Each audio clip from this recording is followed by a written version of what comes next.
The date is July 19th, 1989. It is the height of summer in the American Midwest. In Sioux City, Iowa, the corn is tall, the air is humid, and the sky is a piercing, limitless blue. It is the kind of Wednesday afternoon where time seems to stand still. On the ground, life moves at a slow, agrarian rhythm. Farmers are inspecting the harvest. Children are playing in sprinklers. The greatest concern for the local fire department is a cat stuck in a tree or a minor brush fire. But 37,000 feet above this tranquility, a catastrophe has been 17 years in the making. United Airlines Flight 232 is cruising eastbound. The aircraft is a McDonnell Douglas DC-10, registration N1819U. It is a massive machine, a wide-body Titan capable of carrying nearly 300 souls. It is distinguishable by the iconic third engine mounted high on the tail, spearing through the vertical stabilizer like a dorsal fin. If calm, real historical stories like this matter to you, consider subscribing. In 1989, the DC-10 is a controversial figure. It is a technological marvel, beloved by pilots for its power and range, but it is also a plane with a haunted past. The cargo door disasters of the 1970s, the tragedy in Chicago in 1979. The public trusts it, but they watch it with a wary eye. However, this specific airframe, N1819U, is a veteran. It has flown thousands of hours. It has carried hundreds of thousands of passengers safely. It is considered a workhorse, robust, reliable. Inside the cabin, the atmosphere is one of absolute routine. The flight is traveling from Denver, Colorado to Chicago O'Hare. Lunch has been cleared. The in-flight movie is playing. Passengers are reclining, some sleeping, some reading newspapers detailing the latest news from the Bush administration. For the 296 people on board, the world is safe. They are encased in aluminum and comfort, hurtling through the stratosphere at 500 miles per hour. They do not know that behind them, inside the massive General Electric CF6 turbofan engine mounted on the tail, a microscopic war is being lost. Deep in the heart of the engine, a titanium fan disc, a spinning metal plate weighing hundreds of pounds, is holding onto a dark secret, a tiny impurity, a flaw called hard alpha. It is a defect that was introduced when the metal was melted in a vacuum furnace nearly 2 years before the plane was even built. For 17 years, through 15,000 takeoff and landing cycles, a fatigue crack has been slowly, silently growing around this impurity. Every time the pilots pushed the throttles for takeoff, the crack grew a fraction of a millimeter. Every time they idled for landing, it paused. Physics is patient, but it is unforgiving. At 3:16 p.m., the metal gives up. The sound is not just a bang, it is a concussion. A massive, resonant thud shakes the entire airframe. It is a sound felt in the chest more than heard with the ears. The aircraft lurches violently, shuddering as if it has hit a brick wall in the sky. In the rear of the cabin, in the economy section, the sensation is terrifying. The structure vibrates so hard that ceiling panels pop loose. Oxygen masks drop. Passengers looking out the windows see a sight that defies belief. Pieces of the aircraft are spinning away into the slipstream. The tail cone is gone. Inside the cockpit, the transition from boredom to terror is instantaneous. In command is Captain Al Haynes, 57 years old, a Texan, a man of quiet demeanor and absolute professionalism. He has been flying for United Airlines for 33 years. Beside him is First Officer Bill Records. And facing the side panel is Flight Engineer Dudley Dvorak. The instruments immediately tell a violent story. The gauges for the number 2 engine, the tail engine, are dead. 0 N1 rotation, 0 exhaust gas temperature, 0 fuel flow. "I have lost number 2 engine," Dvorak calls out.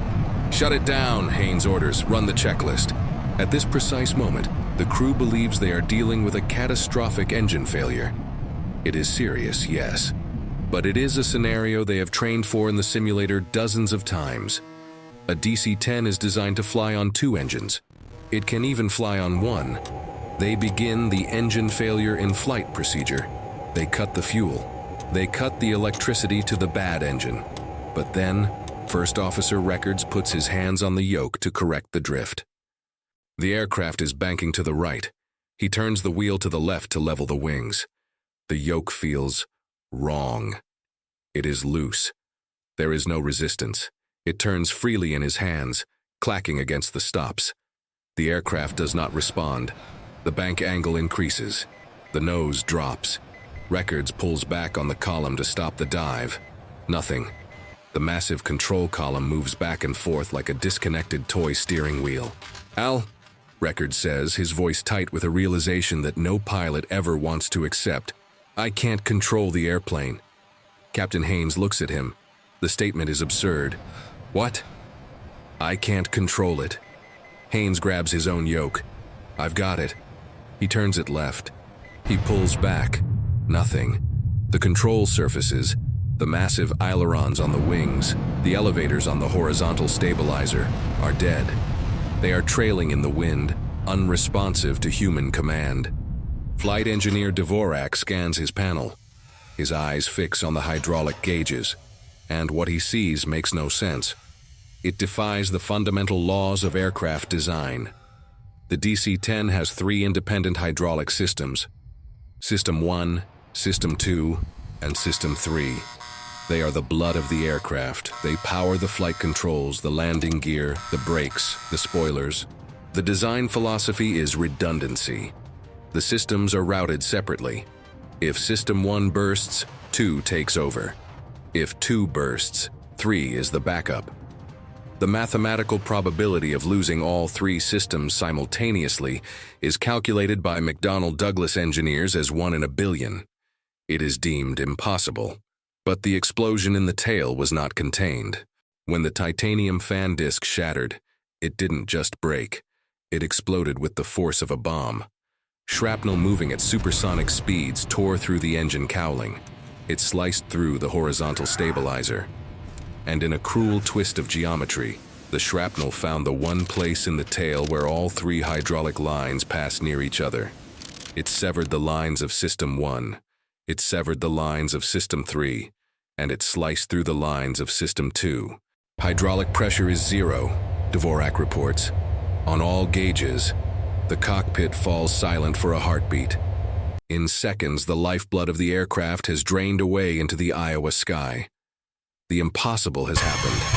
They are flying a 300,000-pound brick, and it is beginning to turn upside down.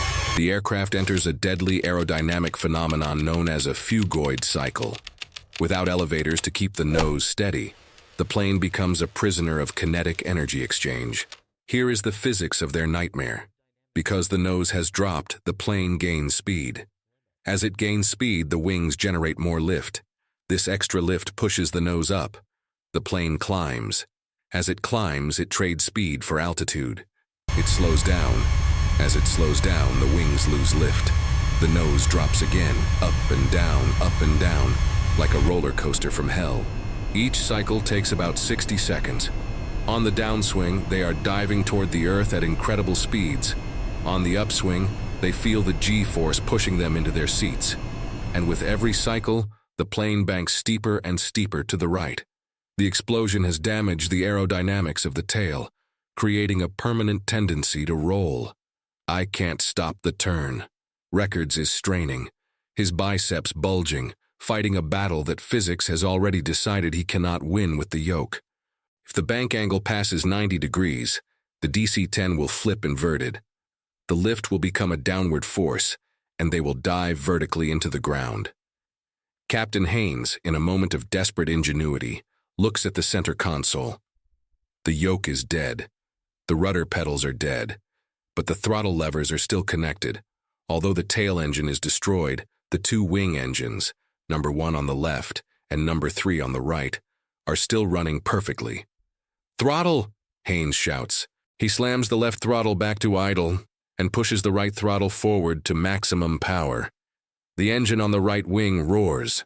The burst of asymmetrical thrust forces the right wing to fly faster than the left. The right wing lifts.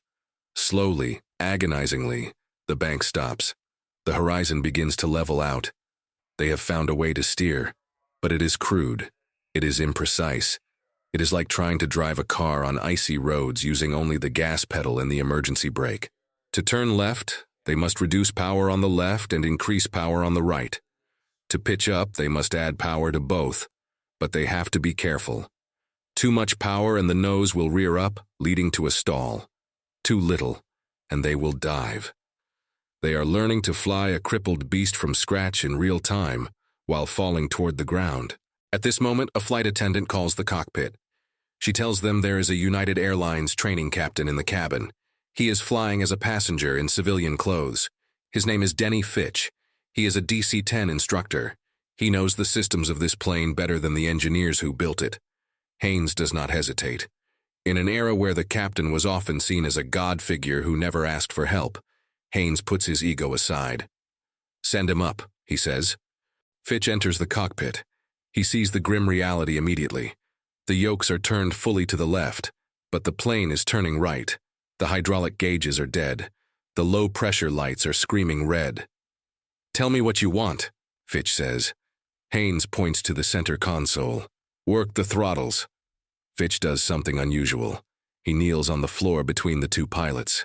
From this position, he can reach both throttle levers with precision. He rests his hands on them. He becomes the human flight computer. For the next 30 minutes, Denny Fitch stares at the attitude indicator. He manipulates the engines with surgical precision. He anticipates every dip, every roll. He is sweating. His knuckles are white.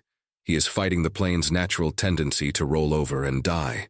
Every time the right wing dips, Fitch jams the right throttle forward. The engine spools up. The wing lifts. He is playing a deadly game of catch-up with gravity. While Fitch fights the machine, Haynes fights the logistics. He keys the microphone to speak to air traffic control. "Minneapolis Center, United 232, declaring an emergency." The voice on the other end is confused. "United 232, say nature of emergency." "We have no hydraulics," Haynes says. The calmness in his voice is eerie. It is the voice of a man who has accepted reality. "We have no flight controls. We have lost the number 2 engine." The controllers are stunned. They hand the flight off to Sioux City approach. The controller there is Kevin Bachman. He looks at his radar screen.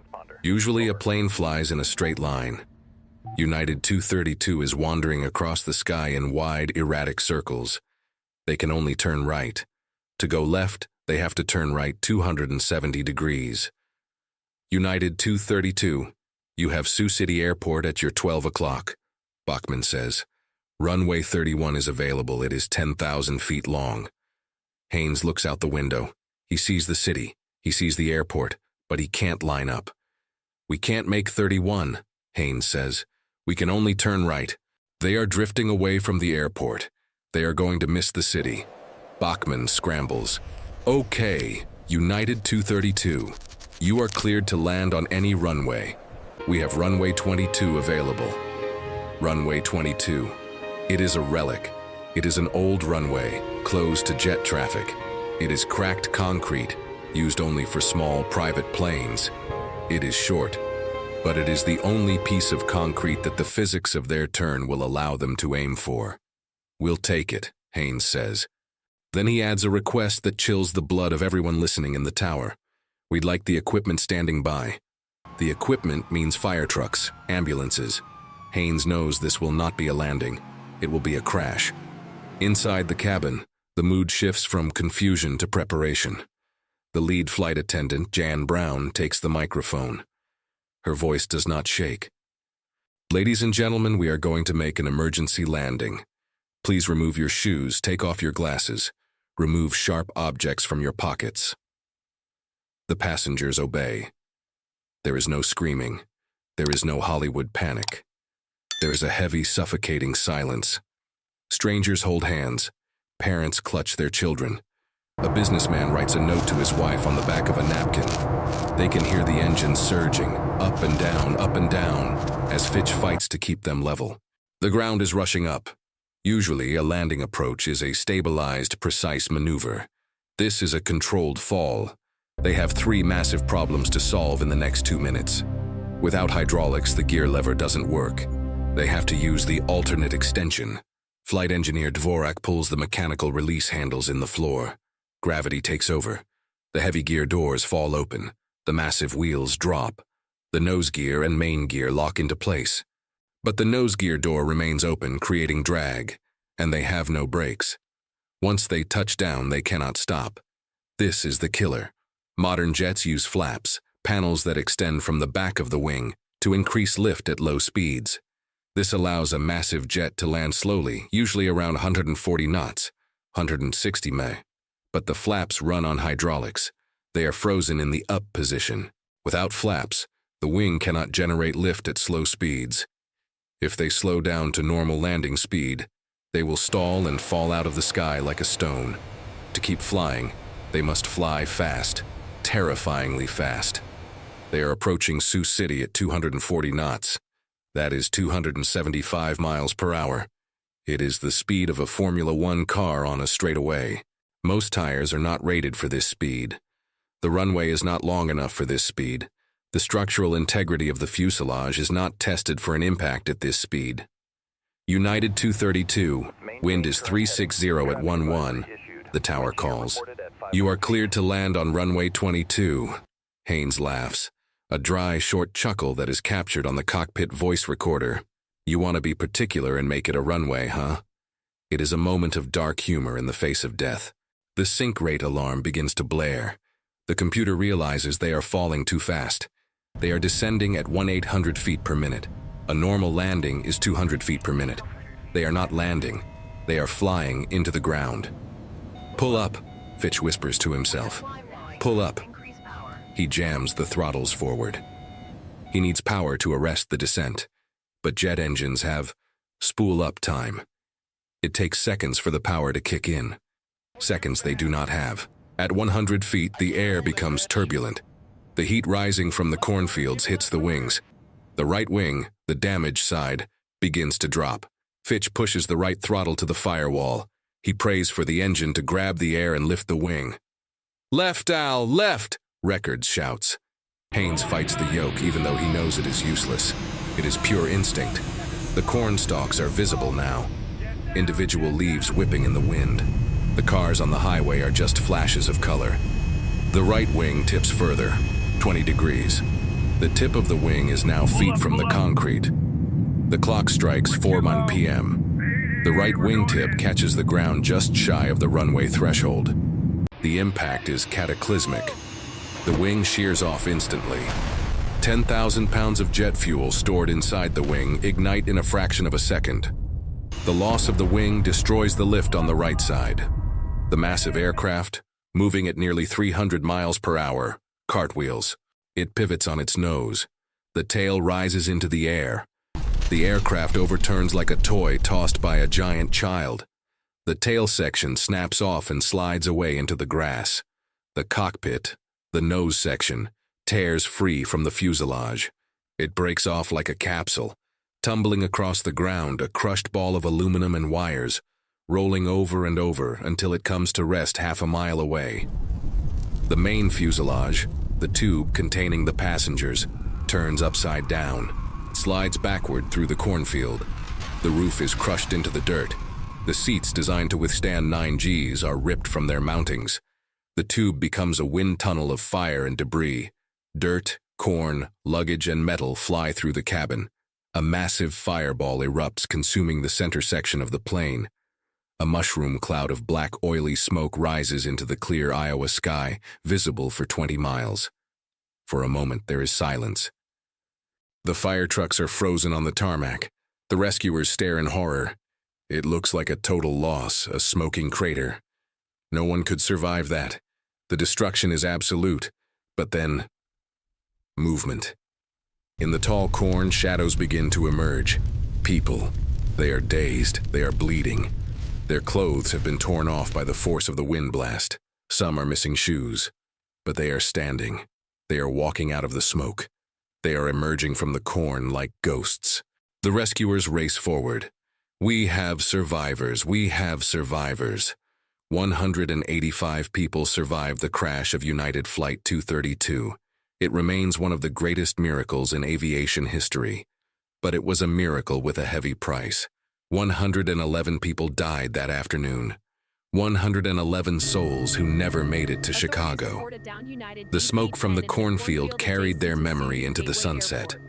The National Transportation Safety Board, NTSB, arrived the next morning. They found a puzzle scattered across acres of farmland. The fuselage was in pieces. The cockpit was a crushed tin can. But the investigators knew the cause wasn't in the cornfield.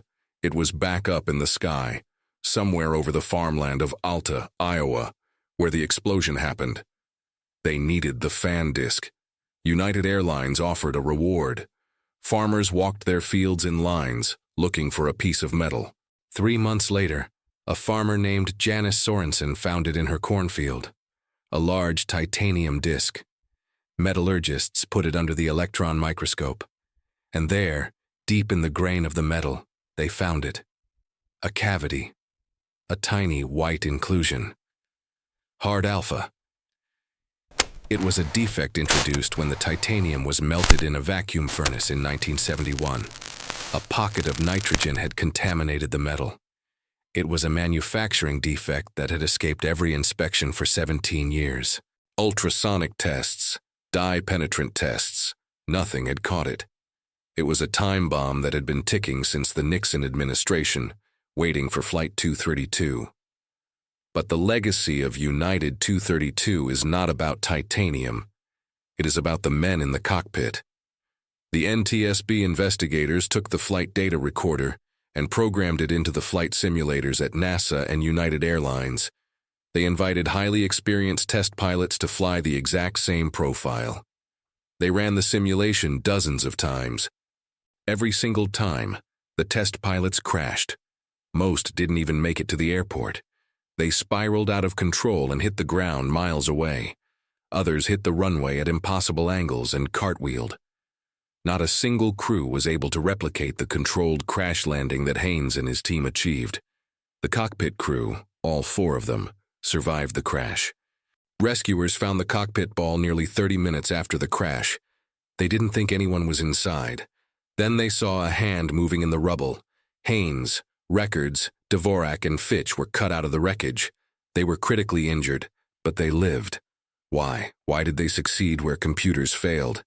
The answer lies in a concept called CRM, Crew Resource Management. Before this crash, the culture of the cockpit was hierarchical. The captain was king. He gave orders. The crew obeyed. Co-pilots were often afraid to speak up, but on Flight 232, Al Haynes broke that mold. He didn't give orders. He asked questions. What do you think? How should we do this? Denny, take the throttles. He utilized every brain in that cockpit. He transformed a group of individuals into a single cohesive problem-solving unit. If Haynes had tried to be a hero and fly it alone, everyone would have died. If he had ignored the instructor in the back because of pride, everyone would have died. They didn't save the airplane. The airplane was doomed the moment the engine exploded. But they saved the lives. They managed to keep a dying machine in the air for 44 minutes, guiding it away from populated areas and aiming it at the one place where rescue was waiting. United Flight 232 changed aviation forever. It forced a redesign of hydraulic systems. Fuse valves were installed to prevent total fluid loss if a line is cut. It revolutionized how engines are inspected. But most importantly, it proved that when the technology fails, when the redundant systems burn and the manuals are useless, the last line of defense is the human spirit. It is the ability to communicate, to stay calm in the chaos, to fight for every single inch of altitude. Al Haynes passed away in 2019. He spent the rest of his life touring the world, speaking to pilots, not about how to fly, but about how to work together. He never called himself a hero. He always said, "We were just doing our job." But 185 people walked out of that cornfield because Al Haynes and his crew refused to give up. The history of aviation is written in the margins of accident reports. We learn from the tragedies so we do not repeat them. Today, every pilot learns the lesson of United 232. I'm Eddie, and this has been The Calm Before History. If you want to support our channel and help us keep these stories alive, please like and subscribe. And tell me in the comments, What is a local tragedy in your town that history seems to have forgotten? Good night and stay safe.